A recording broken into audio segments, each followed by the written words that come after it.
to Dr. Insanity, how police captured Florida's longest active serial killer. Florida's long. I can't even tell you who that is. What happened? Let's just go ahead and watch. It's a long one, so I'm probably gonna try to shut up. Y'all know I'm lying, and we're just gonna keep going. Let's watch. Come out. Let me see your hands. Let me see your hands. Police are in the middle of hunting down a wanted serial killer, living inside the very van where he killed his latest victim. Go back over there. So I am right to run from the hills when these park beside me. Oh, what's that? What's that smell? 24 hours before this confrontation, officers discover a brutalized body of a woman with seemingly no evidence left behind that could connect anyone to the case. The victim is still unidentified, and we're taking a shot in the dark. Maybe you've seen her. Everybody's seen him around, but nobody really knows him, as far as I know. Yeah. When I found out Michelle was dead, dog, and you can ask my boss man, it killed me. But over the following day, small clues would start surfacing, revealing additional victims going as far back as 4 decades, eventually leading to one of the longest active serial killers in Florida's history. You've been killing since the 70s? I'm not even joking. Obviously, we don't condone murder. But if you've been killing since the 70s and you haven't gotten caught, at what point do you stop testing your luck? At what point do you're just like, okay, I'm gonna just leave the rest of my life, try to turn holy. I don't know if you can do it, but you know what I'm saying? Like, you're still going? There's the back piece. This is our van. Steve, you made a mistake. I know. I didn't do this. It's man. He's sick though. I'd be willing to bet a lot of money that there are bodies out there attached to him that either haven't been found or gone. This guy cannot be on the street. He has to go away or somebody else could get hurt. Oh, this is a vibe. That was fire, Dr. Insanity. That intro screen. It's around 2 p.m. in Marathon, Florida. Near Vaca Cut Bridge, families enjoy a quiet afternoon until just off the side of the road, a fisherman notices a strong, overwhelming odor. As he steps closer, he sees something so gruesome, he immediately calls 911. Within moments, Florida officers arrive, and it wouldn't be long before the entire lake area would need to be evacuated.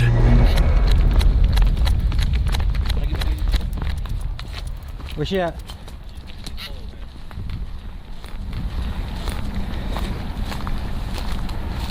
$5112, rigor set in.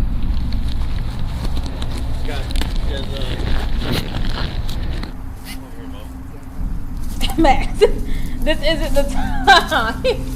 This isn't the time.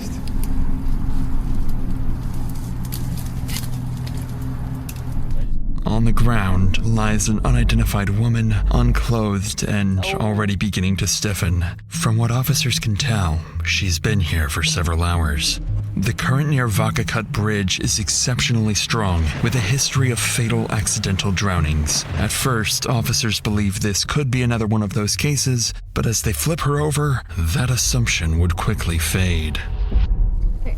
We'll move her a little bit, and then Edie, if you want to take your pictures as we're rolling so that if there's anything that falls or moves, because what I'm looking at is this stick right here. Okay. Need a hand? Looks like she was dragged by this hand.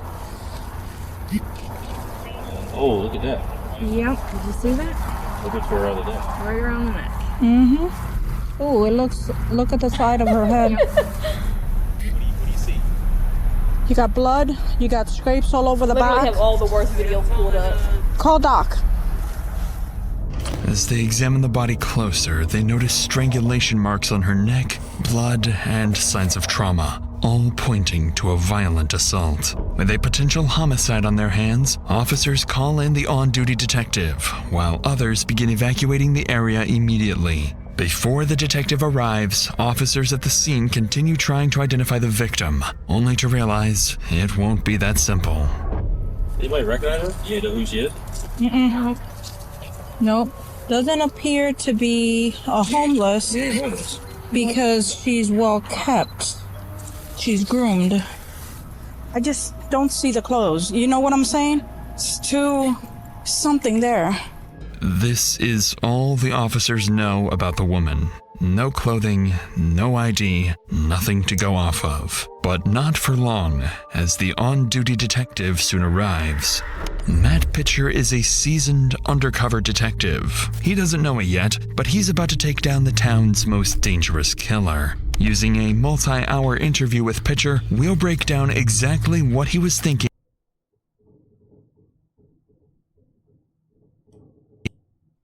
and the complex forensic methods used to crack a near-perfect homicide.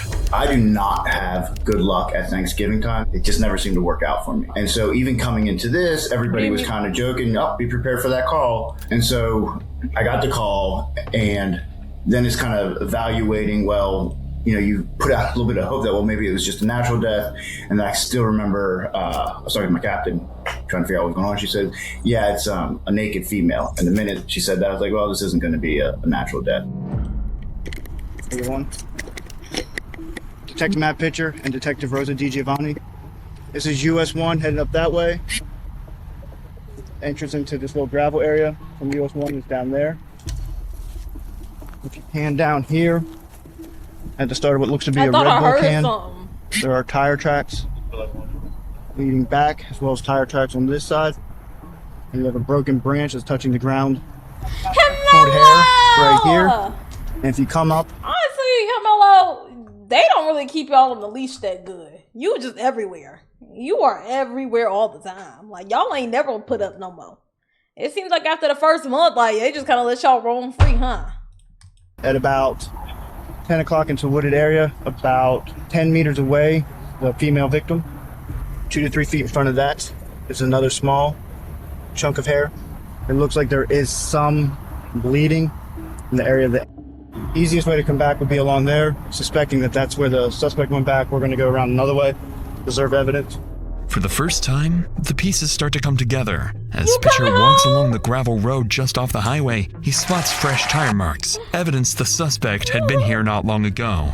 A few feet away, strands of the victim's hair lie scattered, suggesting she was dragged from the road into the forest. Further in, there are clear signs of disturbance. Damaged plants, broken branches, indicating the suspect's vehicle was likely damaged as it sped away, possibly right after dumping the body. And then, something far more significant catches his eye. So, there were a bunch of like small trees, that kind of thing. You had this dirt road, but then as I'm walking along the path, that's the first thing that struck me was, so there was a little tree, and it kind of had, how you can tell when something's freshly broken, right? The limb hasn't died or anything like that. We're talking about a tree, and it was just kind of hanging there. And so that got me looking at it, and then sure enough, what looked to be car parts broken off right underneath it, like sitting on the ground right there. And that's kind of one of those ones like, could this be, the suspect vehicle? But even with this small breakthrough, Pitcher still hasn't uncovered the most critical piece of the puzzle, one that suggests this is far from an isolated incident. With the scene locked down and the victim transported for autopsy, investigators are left with two critical questions. Who is the victim and who is her attacker? To answer the first, Detective Pitcher comes up with a plan. Yeah, I'm kind of going through things, and basically my thought then, especially keep in mind, like I said earlier, this is right coming into Thanksgiving, right? Everything is about to get slammed where we live. This is a huge tourist spot. So I'm just concerned that, okay, we could lose video evidence that might be in the area. Talked to my captain, and I showed the captain too, the car part and all that, and I said, all right, I'm leaving the scene, and I'm about to start hitting every business, starting with the bars in the area, and at least get them marked so that they don't get rid of evidence on us. At Pitcher's request, officers go from business to business, searching for any sign of the suspect's vehicle. One missing a black 3x8-inch piece of bumper and showing damage consistent with hitting branches, as well as any indication of a possible daylight abduction. But with no clear timeline for when the murder occurred, the search could take anywhere from hours to days. So Pitcher splits his efforts, directing some officers to focus on the second piece of the puzzle, identifying the victim. He sends them to local businesses, hoping that someone might recognize her. But that's when an unexpected problem emerges. Detective Brady, this is Detective Bunce. We're doing we're part of the homicide investigations going on. I don't know if you've heard what's going on in Marathon, and we don't know whether the victim is still unidentified, and we're taking a shot in the dark, and maybe if she might have been a patron here. So if it's a graphic photo, we're going to ask if you've seen her or a couple of bartenders. I'll take a look. So I've been here the last few nights since Wednesday, so. Okay. You want to show a picture of her deceased? I haven't seen anybody like that, no. Okay, do you think you're maybe a bartender or so would, They probably wouldn't want to, knowing they're a bit on the skittish side. With the victim still unidentified and no sign of the suspect's vehicle, officers are at a loss. With every passing hour, the killer edges closer to vanishing for good, along with any chance of solving the case. But just as leads begin to run dry, one bartender would step forward, giving them their first major lead. How you doing, Chris? Hey, how are you? We're gonna... I just got your phone number here. 917. And are you willing to look at the photo of the victim and see if you might know her, or it's pretty... It's up to you. Yeah, okay. All right. There's this lady here. You might be able to recognize her. Yes. Okay, do you know her name? Perhaps does she drive a car? Does she live anything where we can try and track down? We don't know who she is, so it's very important. We're trying to find out who she is. I can't think of it. Okay. This type of shit I watched in Criminal Minds. Yes, I know exactly who she is. Okay. Definitely. Although the bartender doesn't remember the woman's name, she recalls seeing her multiple times, suggesting she's likely local. And then another bartender approaches. She recognizes the victim too, but still can't provide a name. However, she remembers something else. She had seen the woman working at the Sunset Grill restaurant just a few miles away. With this new information, officers quickly wrap up and rush to the restaurant, realizing they may be moments away from answering one of the case's biggest questions. How are you? Hi, I'm Stephanie. Detective Rosa DiGiovanni. The reason that I'm asking is, has she ever worked for you? Oh, she looks familiar. Yes, yes. She did? Yes, and I tried to help her. I know. What do you mean you tried to help her? Well, when she first moved here, she worked for us, and you know when that was, more or less? I have all the dates at that my would be house. great. And I feel so bad about what happened to her because I really. Finally, officers have a name, 51-year-old Michelle, but when detectives check for a missing persons report, they find nothing, leading them to assume the victim has no close family. That is, until her employer reveals something that makes her death even more tragic. She told me, she was from, is it Wisconsin or Wisconsin? I have all her info where she was from, I think. And she had a family. I knew she had children. And an ex-husband, she didn't have custody of her children. She used to be like a therapist too. And she goes, I know better. I shouldn't be taking these pills and stuff. And I said, well, you need to get straightened up because I'm going to have to let you go. But she did talk always. I don't know her children. I never met her, but she always talked. 51? She looked pretty good for 51. I don't know how old they were. She always talked about going back. I know our children must be devastated. If you talk to her kids or anything, just tell them that, she was a wonder. She had a good heart. She did. That's basically what we're trying to get for her kids, So did she know her or not? I always thought that too. I thought, God, I wish our kids knew that I really liked her. Thanks to her employer, officers are able to get into contact with several of Michelle's... I don't know if I'm just confused because she walked up and she was like, oh, I think, do I know her? And then she was like, oh yeah, poor thing what happened to Michelle. So you did know her, you very much recognized her, but when you first saw her, showed them the picture, and then you were like, well, tell the kids, I want the kids to know I've been thinking about, or maybe I'm misreading it. Family members in Janesville, Wisconsin. All of them describe her the same way, kind, with a good heart, but after moving to Florida, she lost contact with them. This information is immediately relayed to Detective Pitcher, who now has one question left to answer. Who is her killer? And that answer may be closer than they think. That time Captain says, all right, I'm going to send a picture of this car part to a buddy of mine who's in narcotics. He is extremely good with cars. How much did Dr. Sandy She have to play literally this sends man? him this little bit of what turned out to be a bit of a fender. He comes back, first thing he sends a text, all right, it's going to be from a van, full-size van like this. Within 15 minutes of that, he sends a picture and says it's going to be this type of van. That picture he sent actually ended up to even be the exact same color, everything as the van's suspect van, like to the T. But in my mind, I'm thinking, number one, 50% chance it's actually going to be the suspect vehicle. Being able to match that to the vehicle, yeah, probably not going to happen. Naturally, Detective Pitcher is skeptical, but he still relays this information to officers combing through CCTV footage. And to his complete surprise, after 6 hours of finding nothing of value, they're about to stumble upon something big. I don't know how to download it from the system, but he's fixing to go past here in just a minute. Anything else from us? No, bro. I'm just going to find this vehicle and then try to clip this. I found him. He's right here. Office Max is a ripoff. Right there. At last, police spot what they believe to be the suspect's vehicle, a black and silver Dodge conversion van, visibly damaged with pieces missing. And once they run its license plate, detectives can begin reconstructing the killer's movements piece by piece. That's crazy. He's gonna go by him for. There he goes, right there. Yeah, 1207. He will let you. Yeah. That's the van right there. There it is. There it is. Yeah. Alright, 1240. He had to stop somewhere. 12:39. What we get from Alfredo's? Alfredo's was 12:08:23. So that's 4 minutes. 4 minutes and 17 seconds. You gotta stop somewhere quick. 4 minutes 17 seconds. He wasn't sitting in traffic for 4 minutes. That's a big. That's a. So where can he stop between Fredo's? Huh? Tradewinds. Or if he came in here.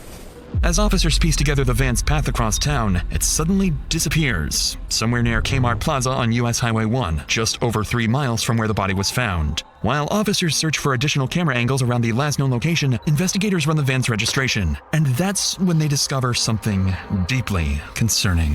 The van belongs to 58-year-old Stephen Matthew Wolf, a man with a long and serious criminal history. Obviously, the one thing, I can't remember if it was a juvenile record that was sealed and they had to go a little bit further to find it out or whether they grabbed it, but he had a murder at a young age. So immediately I have someone getting on the phone for me and contacting that police department. Let's get details on this and fast. And it was this 90-year-old man that he and a couple of his friends robbed, and he decided to kill him. So the minute you find stuff like that out, you're like, all right, you're building those building blocks, right? You're like, okay, we're on the right path here. This is most likely our guy.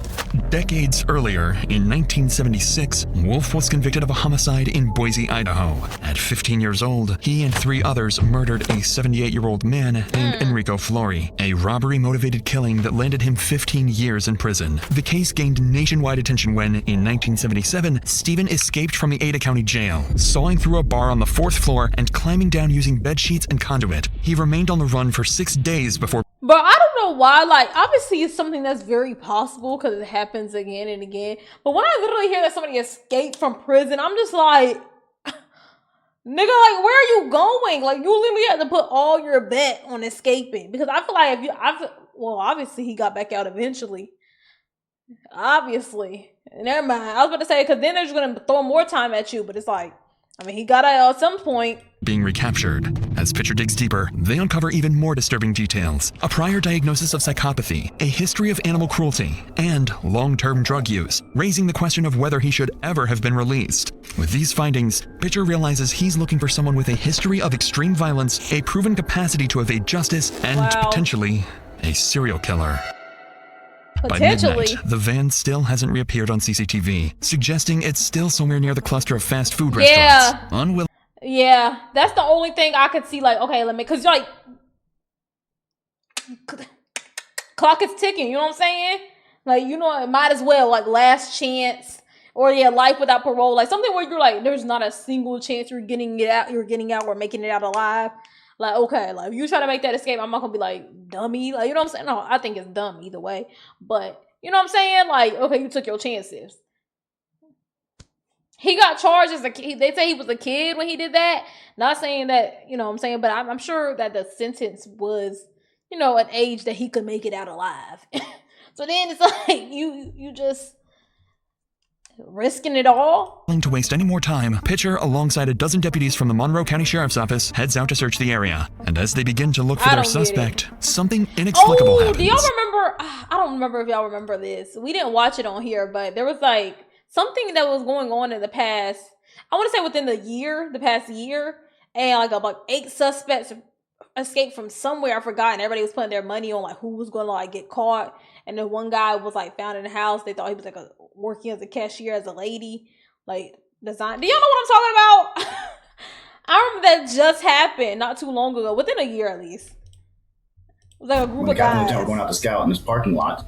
You're doing a lot they of all this just hoping and looking at that needle in a haystack, but most likely the person's going to bounce pretty quickly and get out of town. So while you're hoping it's not great. And she's driving, keep in mind, on the opposite side of the road, so like she had to see it from a long ways away. And according to my captain lieutenant said a prayer, and the minute she stopped the prayer, looked off to her left where there is a Kmart and a McDonald's, and sitting just right by the McDonald's was the van. And she starts yelling, "There's the van, there's the van." Of course, they almost wrecked the car. But they get into a parking lot, sit tight for a second. I get over there, make contact, and go from there. To Pitcher's surprise, they spot it. The black and silver van parked between a Winn-Dixie and a McDonald's. Approaching from multiple directions, officers surround the parking lot, carefully ensuring no bystanders are in harm's way, with Pitcher meticulously guiding the operation. And as officers inch closer, they brace themselves, knowing a dangerous killer could lash out at any second. Do we want me to give him verbal commands? Yeah. Okay, Caleb, go. You gonna get this out of him? I got it. Monroe County Sheriff's Office. Put some bass in your voice.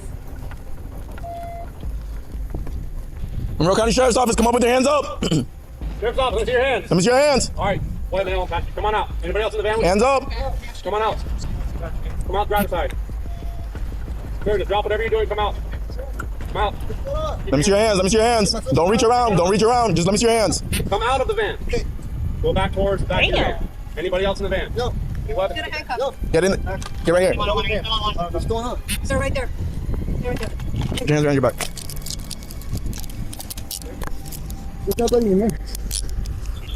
No, like, what's the chances you send a picture? You know what this is? I think this is that make, model, vehicle, year. I mean, I guess that's why every fucking police department should probably have a car guy on hand. Every police department needs a car guy, I guess. Because if it was me, how the fuck I'm supposed to know? A Kia Soul? Like, I don't know. What's the last name? Wolf? Yeah. Stephen Wolf. Yeah. What's your birthday? 92460. 92460? Yeah. Is this vehicle registered to you? Yes. To the officer's surprise, Stephen doesn't resist. Instead, he's calm. Almost unusually so for someone being arrested without explanation. After placing him in a patrol car, officers begin inspecting his van when something immediately stands out. Oh, come here. Wait, watch this. Look at this. Right here. What do you see? What do you see? What? Isn't that the piece? Oh. There's some grass. Okay, well, bitch, you acted like you was door or something. Like, that's the whole reason y'all been following this car for 18 days. Any gun in the back. I thought you were gonna say some blood or something. Yeah. What's that? What's that smell? This is him. Okay. It's him. Hey, do me a favor. Yep. What the? When they were going through the van, I believe there was blood in there that they have yet to identify, for one thing. There was, unfortunately, underwear in the van that appeared to be used. There was other women's underwear in there. So I 100% think that there are bodies out there attached to him that either haven't been found or gone. Children? There's all these, little details that too many to overlook.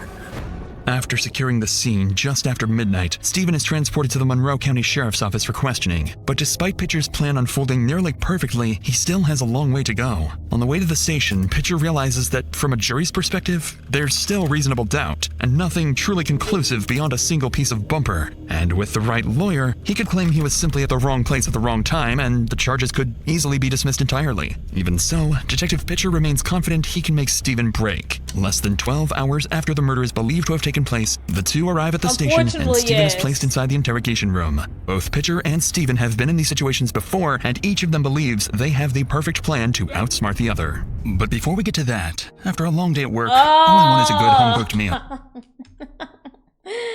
And you think I didn't get paid by them.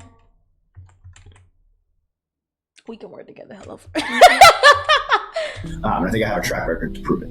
I believe your interview, the most crucial part of the interview are the first minute to 3 minutes. I never, ever walk into an interview room and start talking about that night, anything even remotely close to the crime at hand. I usually try to find out what they're into. Yeah, but they got like crazy skills. Like they learn this, they teach the skills, like how to make these people break. But you have to have 99% reasonable doubt to get a full. Well, I mean, seeing that there's a lot of things, evidence. You know what I'm saying? So, proof. But I think we could break this nigga. But he's sick. He's been doing this for decades. But then this also poses a bigger question. Like, I don't know. Like, damn, I want to be careful with my words. But like, it poses a bigger question of like who we really let out of the system. You know what I'm saying? Who we let free, who we let walk, what crimes, you know what I'm saying? Because it's like, okay, maybe, you know what I'm saying? Maybe we should never even let him walk after the crime he did originally. We wouldn't have this, and we probably won't have, I'm sure there's a lot more out there, unfortunately, or a lot more, at least, terror he wreaked on the world. It poses a big question. All right, Steven. I'm recording. Right now, you need to be detained, all right? Before I can talk to you, I got to if it's all right, I'll let you have this for a minute.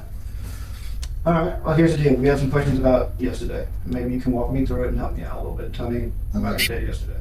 Just walk me through the day if you would. All right, I'm curious when we're talking. So what did she come to you for? For pills or you said something about something? Vodka Cup. Yeah, I went in today. I was looking for a place to sleep. Because the lady said like she tried to help her like because she was like getting addicted to pills or something. Is that how y'all got in contact, or was she just a random target? I was sleeping down a circle in the back, but I couldn't get in there. Not very good. That's how the damage to my car was. That's when I did that. That's when you did that? Yeah. What time was that? I almost got stuck. Yeah, that's never good. What time was that? 30s, I guess. I don't know, this afternoon. Okay. It was all sand, washed out, trees were all gone. I said, I can get back. And I started back down the road. I said, shoot, trees. I like my man. I scratched it all up. I didn't even know I heard it until I got to the library and walked down. I said, God dang it, I broke the shrub. It was already cracked anyway. Yeah. So you tried to back out and that's how you hit it? Yeah, it wasn't no turn around. You can't, that thing turns like a boat. I couldn't turn around. I almost got stuck.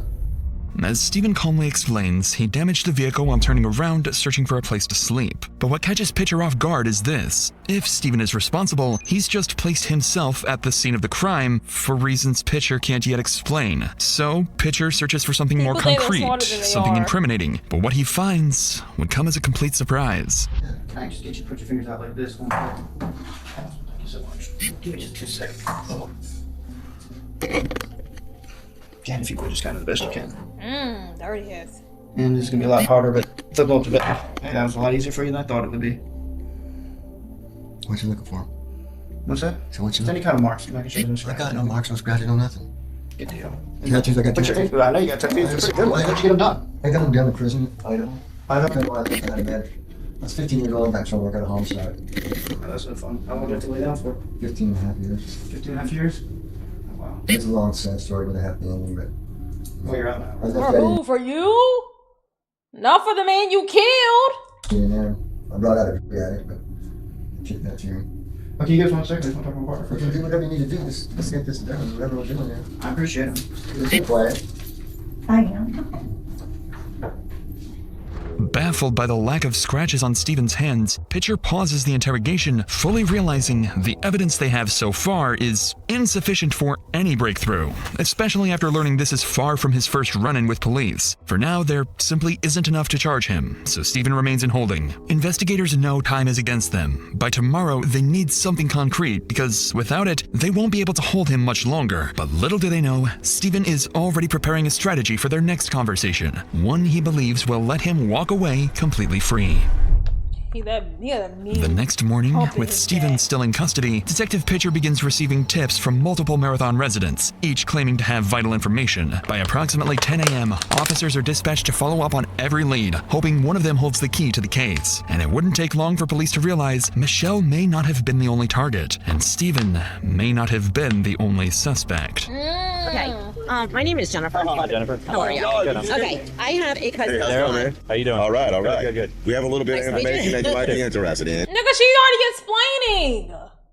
Okay, I have a cousin of mine that I just found out today was with in the male, I guess, who... He was in the van. He was in the that van. night. All right, go ahead. Hey, Greg.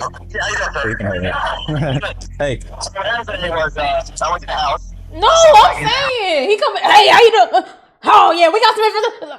She was already beginning. If you would just let her go. Frankie goes, yeah, he goes, I was in his car the day before. He gave me a ride to, I guess, down the store or something like that. I said, wait a minute. I said, Frankie gave you a ride? I said, you were in that van? He goes, yeah. I said, because your fingerprints are probably in that van, Frankie. And I said, if you don't go talk to somebody. They found a fingerprint. Exactly. And that's not going to look good for you. Why is he IRL reacting? Why is he IRL reacting? I'm the reactor. I'm supposed to be saying the dumb comments. Of being implicated, locals begin coming forward, bringing new information about Stephen. They reveal he wasn't alone the night before the murder. Just hours before the woman was killed, he had been driving around town with 2 other people in his van, and one of them is about to show up to speak to the detective. Hey, Tracy. How are you? Good. I'm sorry. Everybody knows me here. Yeah. Was this the person on the phone who? Except the rookies, of course. Well, I don't know yet. So you were in the van with Frankie and... Yep, he, Wait. Hey. All right, go ahead. Male, I guess the cousin of mine that I just found out today was with the male, I guess, who... He was in the van. He was in the that van. night. All right, go ahead. Hey, Greg. Okay, that's not Greg. I went to the house. I saw Frankie there, and I said, hey. But Stephen, they reveal he's found with 2 other people in his van, and one of them is about to show up to speak to the detective. Okay, maybe I could have just rewinded 5 seconds instead of 2 minutes. Hey, Tracy. How are you? Good. I'm sorry. Everybody knows me here. Yeah. Except the rookies, of course. Well, I don't know yet. So you were in the van with Frankie and... Yep, he come up to the library. I asked him if he would take us to go to the store so we could get something to drink. Okay. Is what the hell was said. I've known him for a little while now. Oh, okay. I never thought that he would do some off the wall, excuse my language, like this. Maybe he got I am his shocked. cards already. I am floored, all right, to be honest with you. Right. What if this happens to me? It Yeah, we could don't have want it to been. happen to anybody. And that's All right. why I want everybody to come together and we can Well, get like I told one of the deputies that know me, I said, listen, See, this is why I like this is low-key why you can't listen to people who say they will never do that. You do not know anybody. Like he would never do like I wouldn't believe he would do some off the wall shit like this. And he was, charged for 15 years for a homicide when he was 15. You know what I'm saying? Like, well, obviously you don't know him that well. Obviously you don't know him that fucking well. well. Either sleep over here at the library or else I'm gonna sleep on y'all's doorstep over here. Thanks to Tracy, officers are now able to piece together Stephen's movements leading up to the murder. But before the detective leaves, Tracy would go on to mention one more name, Terry, a close associate of Stephen. Officers immediately recognized the name. After confiscating Stephen's phone, they discovered a 5-minute call with someone named Terry just hours before the murder is believed to have taken place. Looking further into his background, they also realized they've spoken to Terry before in connection to a sexual assault case, making him a potential suspect alongside Stephen. Within the hour, they arrive at Terry's house, but from the moment they approach him, something feels off. And unlike the others, they would have a much more difficult time getting Terry to talk. Hi, how are you? No, I just need to talk to you about Michelle. Please. Please. We know you didn't do it, man. No, you didn't do it, honey. We heard you're friends with her. That's all. We just want to talk to her friends. I put down a cross for her. Did you? I know.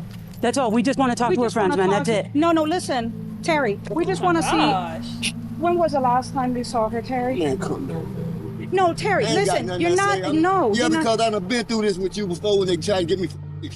Terry, let me talk. You don't have to talk to you. I'm not saying and that. Michelle close to me. I don't want to talk. Terry, just listen for a second. Terry, just listen for a second, man. Listen for a second. I'm not listening. Listen, all we know is that last time Michelle was saw was on the 17th. We're trying to track down her timeline, man.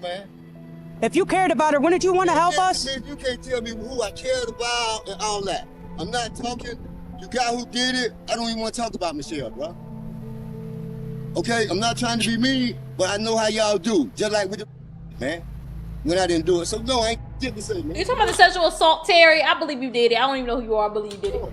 When detectives question Terry about Michelle, it's clear he doesn't trust them and has no intention of cooperating. But then they change their approach, mentioning something designed to make him think twice. So did you know Stephen? I don't know nobody. Really? Why'd he call you then? I don't know. Really? Because you talked to him for like 5 minutes on the day he murdered her. Hey, what? You talked to him on the day he murdered Michelle for like 5 minutes. I don't care what you say.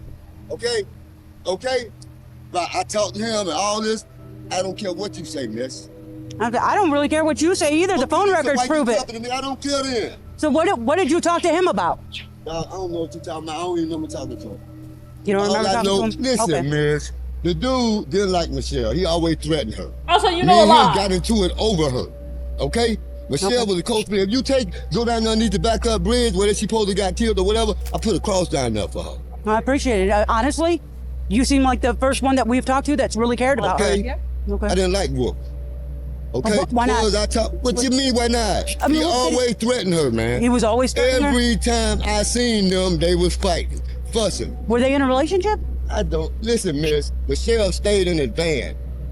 She used to sleep with this guy in his van. I used to get mad when she used to be with him.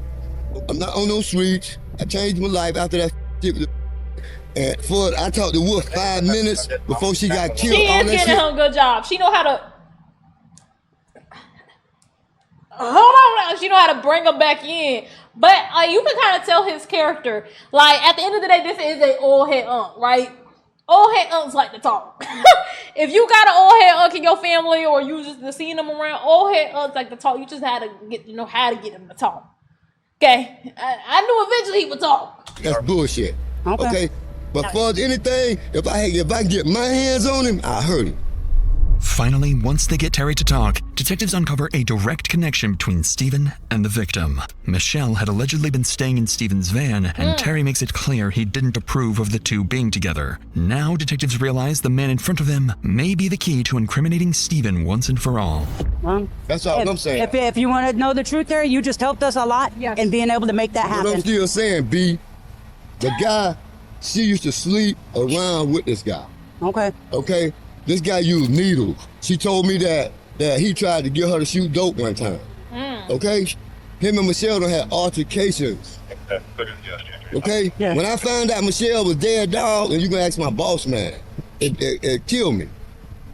You know what I'm saying? I am sorry for your loss. Okay, it's not my loss. It's just that she was a friend, She was a and friend. she stayed on the street, man. And I done been on the streets. But for his wolf, if I had a way to put my hands on him, I would. Okay? Listen, and if you can look up the phone records or any log where I was talking to him, you can't see but me cussing him out. Hey, Terry. You. Thank you, Terry. Seriously. Seriously, thank you. Seriously. And I did that girl, man. Thank you. As Terry breaks down, detectives begin to believe he's telling the truth and that he is indeed one of Michelle's few genuine friends. After wrapping up the interview, they return to the station and relay their findings to Detective Pitcher, who, for the past 12 hours, has been sleeplessly studying Stephen's profile when he uncovers something interesting about Stephen's experiences in jail. Talking about his time in prison, things came out that, number one, he has a hatred for women. Somehow I think it stems from his mom, but I still can't. A lot of people do. Can't quite place it. He went into great detail with me about when his mom was sick, how she couldn't do anything, and like very disturbing that a normal human being, normal person in a conversation isn't. Do I think Terry assaulted that woman? I don't even know the story about it. I believe it. I believe it, Terry. I don't know, Terry. I'm believing it. But thank you for that piece of information. You did right that time. Going into detail about these kind of things. That's a red flag. Obviously, there's a lot of in prison. He goes, I figured out a way around it though. I'd offer to everybody, and that way they wouldn't want to. Yeah. All of that is putting together a pretty good picture of who this is, and we have the right guy. At that point, you're kind of like, all right, this is making too much sense. So you just offer head up to everybody in the jail, line up, gobble gobble. And then talking about women in general would snap him a little bit, and that would cause me to have to bring him back down. But even with this unusual finding, Pitcher is only beginning to understand the twisted mind he's dealing with. What he does know for certain is that this isn't Stephen's first time, and that by now he likely has a plan he believes will let him walk free. And if Pitcher wants to get anything from him, he needs to build a bond, gain Stephen's trust, enough to make him confess. So that afternoon, Pitcher decides to change his approach. He asks Steve to step outside, offering him a cigarette, a small gesture, but one that would have monumental effects on the investigation. Because when the two step outside, Stephen begins to break. All you needed was a cigarette thing. I'm being charged with homicide, man. I know you are, and I know that seems scary as hell. I've been through it before as a child, but I remember it well. Things are different in some instances between what happened when you're 15 and what happened now. Somebody died at my hands. What's the difference is that somebody died, but it wasn't at my hands. Oh, man. Steve, you made a mistake. I know. I didn't do this. Steve, I know you. Oh, God. Okay, listen. You made a mistake. I didn't kill her. Her boyfriend killed her. What happened? They fought. I didn't. Nobody. They were having though in the back on my bed. Okay. And they fought. And I just kept driving. Said, "Come on, guys, calm down, quiet down." I don't know their names. How did you have them back? I picked them up. Where'd you pick them up? Walmart. They wanted to come to the Keys. All right. All Man, Steve, come on. Man. I don't know what to do here. We gotta keep going. We gotta keep going. We're gonna get this. I did not do this, but I'm guilty of covering it up. I helped him get rid of him. All right, but we can work through this, okay? This isn't the end of the world. He walked away and he was gone, and I thought, Jesus, what am I going to do? Despite being prepared for something new, Detective Pitcher is clearly taken aback by this version of events. Stephen insists he didn't kill Michelle, but admits to helping cover it up, claiming the real killer was her ex-boyfriend. At first glance, the story feels completely fabricated, a last-ditch attempt to deflect blame. But then, something clicks. Pitcher recalls combing through Michelle's social media and uncovering a troubling detail. An ex-boyfriend, persistent, unwanted, and openly harassing her online. Still unconvinced and questioning why Stephen is only bringing this up now, the two return to the interrogation room as Pitcher prepares to press him further. Can you do your best to describe him? You said he had... He's got... go ahead, head to toe, everything you can tell me. Long khaki shorts. I don't know what kind of tennis shoes. No socks. Okay. Flowery type of shirt. I don't know what pants he was wearing really. And scruffy. His hair doesn't touch his shoulders, but it's close. It's straight as an arrow. Gotcha. Okay, not feather waving it, not one. How old was he? He's younger. I think he's younger than she is. 20s? Yeah. 20s? Skinny as a rail. Skinny. Tall and skinny. Black is the blackest he can get. The blackest. Well, why are you looking at me? What the hell? Why are you looking at me? Where were you exactly when you picked them up? I was at my van. Right. I was in my van. But what location? They walked by the liquor store. They walked up to the front of my van by that grassy area. Okay. They were walking and said, "Hey, guys, this be for a ride." So you let him in. They get in the car. He's up front. I'm not even out of the parking lot yet, bro. Can I have one of them cigarettes? Yeah, you got a pack, bro. I was at the, you know where the hurricane washed out the road, there's a long strip after you get out of Alana. Right by Ann Beach. Long key up in there. Okay. Somewhere in there. But the long stretch that got washed out the road, and at nighttime the lights are all red. Yep. You know what I'm talking about? Yeah. That's where he came back up in my front seat and said, "Bro, she's dead."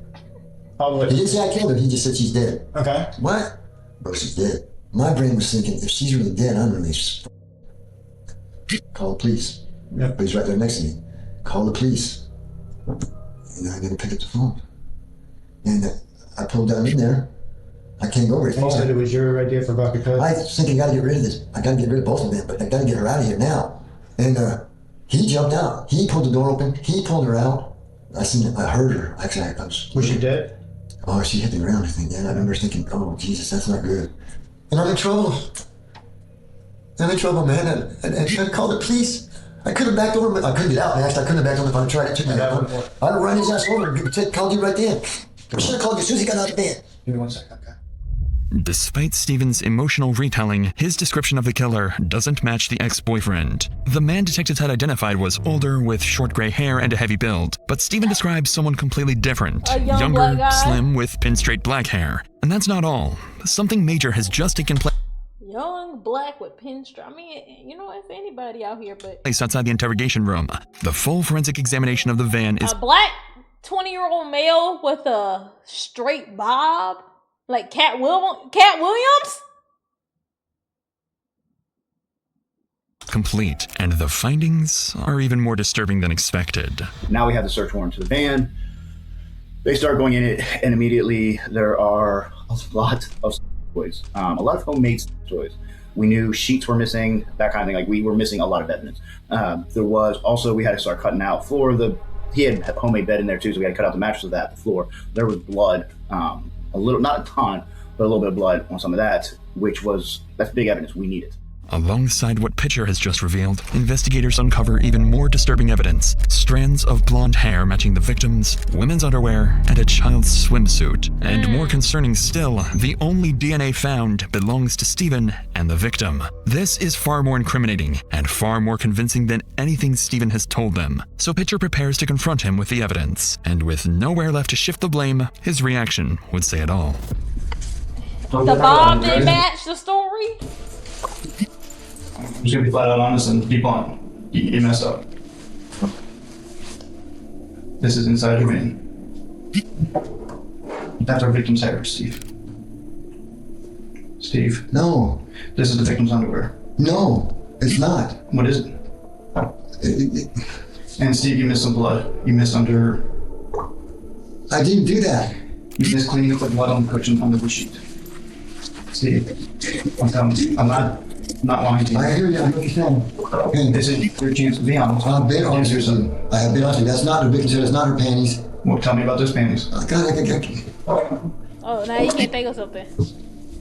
Oh, Jesus, you're going to tell them they lie. If I tell you who's there, you're going to tell them, and then they're going to know that happened. Oh, Steve, right now you're looking at murder. You get okay, there's Susan. They got Susan's door. Susan who? That's Jerry's wife. Why do you have Jerry's sometimes. I put them once and they were dirty, and I put them in there. Okay. And the hair? I don't have no idea. And the blood under there? I don't know what to do. I don't know anything about it. There's no blood in there that I'm worried about. It looks I'm telling you there's blood. I mean, this is overtime. Okay? So now I'm not this bad.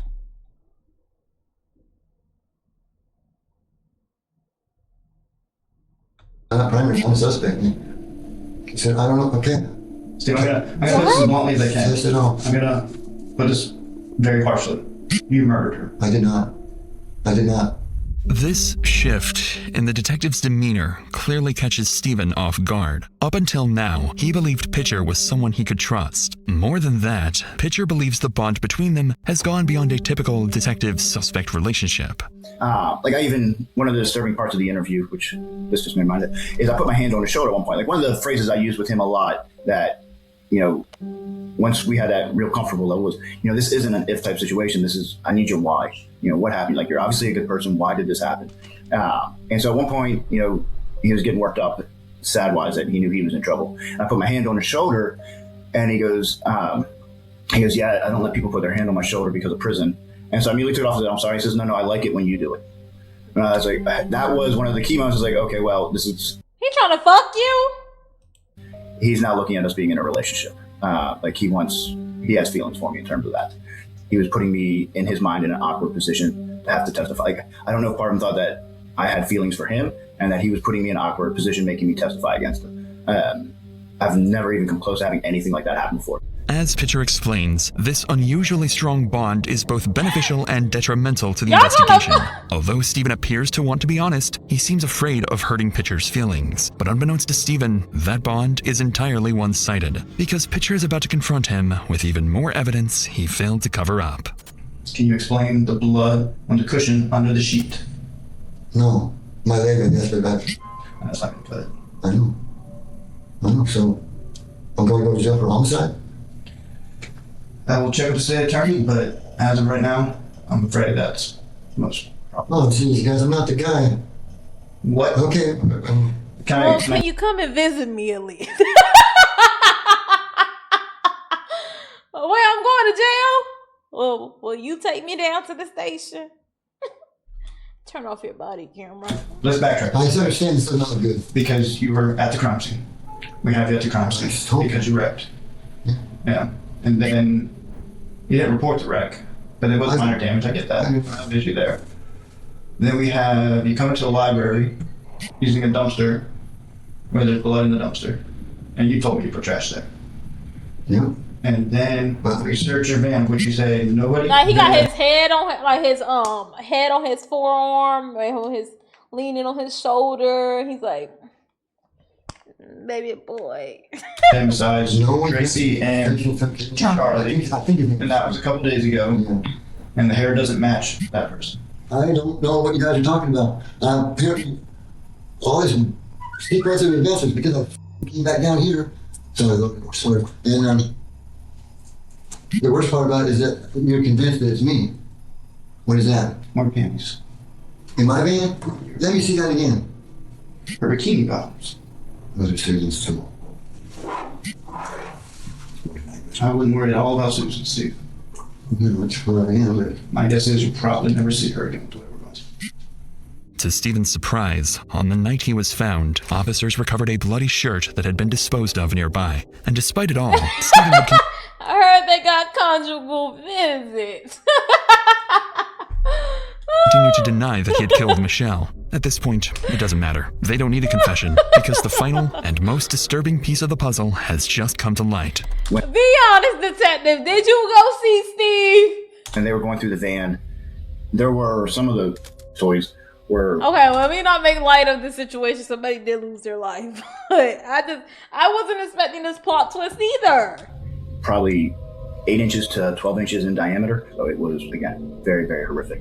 And I think they ended up finding her DNA on a couple of those, and that's probably what helped to cause her to bleed out. The strangulation was probably like most likely not what killed her, but that he would strangle her, let her in and out of contact, like just torture is the best way to describe it.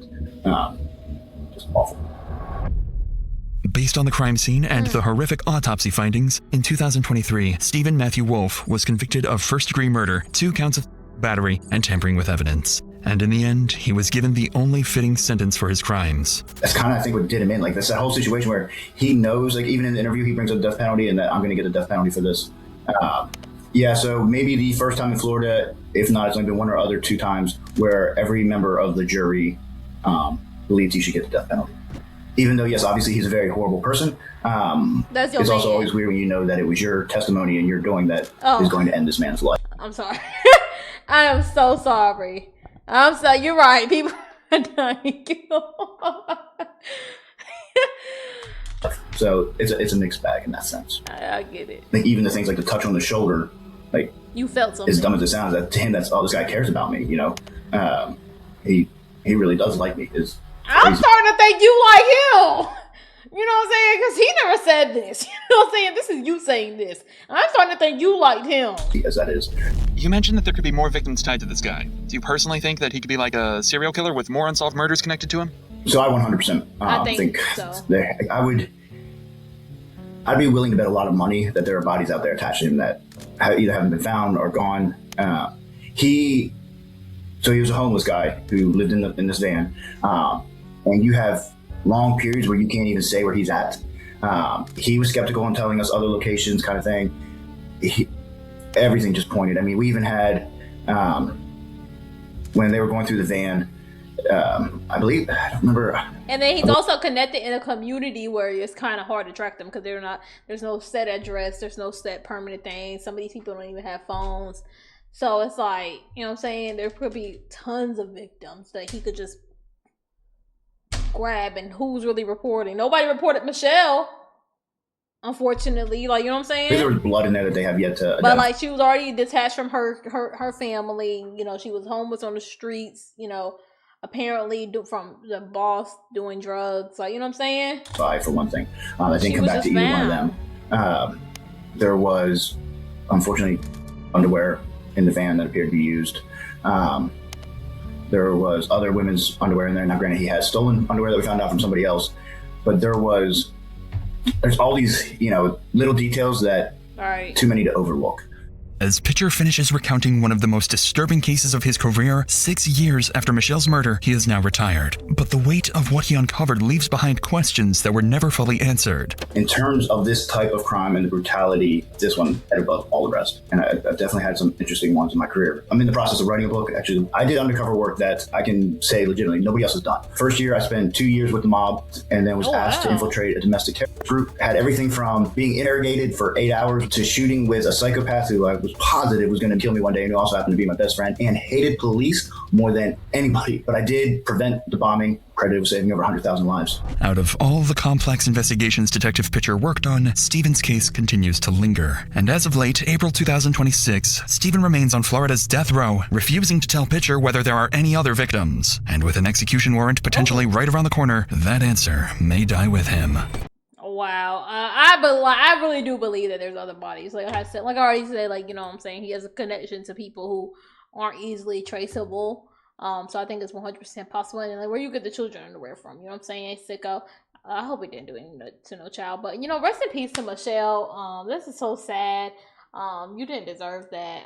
So prayers to her and her family. This nigga rot in prison. I don't know what's going to happen with you in the future. But, for now, rot. That's my phone, sorry. And for the officer might be a little in love. I don't know. I don't want to make light of it, but he seems to care about this man. So, W video, bro. W fucking video. We're moving on.